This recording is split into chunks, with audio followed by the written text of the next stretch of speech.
The Senator. Went for a walk in the woods the other day with my mamma, holding hands and moving slow through the dappled riot, stopping every few moments to rest. The woods were moist and dense, and thrilled with butterflies.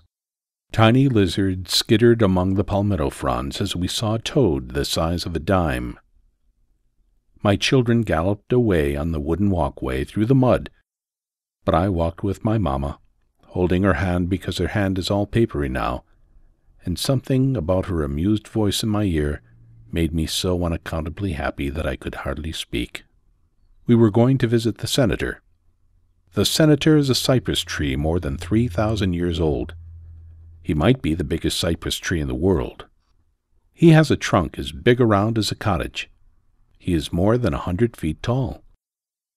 He used to be almost 200 feet tall, but a lightning bolt knocked off his head, which is why he wears a lightning rod now.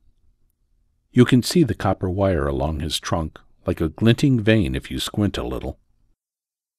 We sat together at the foot of the Senator, my mamma and me, squinting a little, and she told me stories, and butterflies lurched by, and quicksilver lizards posed and sprinted, and my children rumbled and burbled, and we contemplated the Senator, who set his roots as the first pyramids rose, and was king of the woods when Shakyamuni attained understanding, and Yeshua was born, and Muhammad rode to heaven on the great horse Burak, whose name means lightning.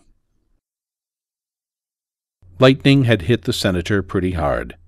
We could see because his trunk, which is a truly stunning amount of wood, just stopped abruptly way up there, and now the Senator is topped with a scraggy raft of eager branches like green dreadlocks.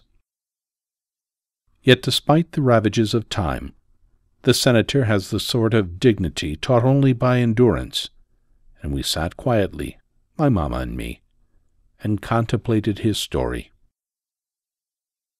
Storks and egrets and herons have slept in him, and owls and warblers and thrushes and vast troops of exuberant insects, and around his knobby knees have been otters and minks and bears and frogs and turtles and salamanders, and in the old days there were jaguars and sloths and armadillos as big as cars. But these days mostly there are children, some dismissive, but some agape, and lizards. There were a lot of lizards on the Senator, we noticed, some brown and some green, and one with a blue tail and really cool yellow racing stripes.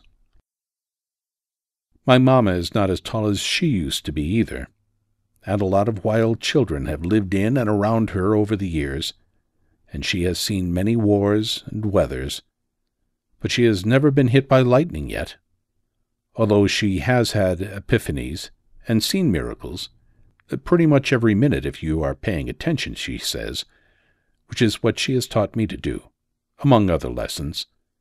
So after we finished our audience with the Senator, we attended to the children, and herded them up and sent them thundering back up the wooden walkway, and then we followed them slowly, hand in hand, my mamma telling stories, and me so happy that for once I could not speak at all, which made my mamma laugh, which is one of the loveliest sounds there ever was or will be.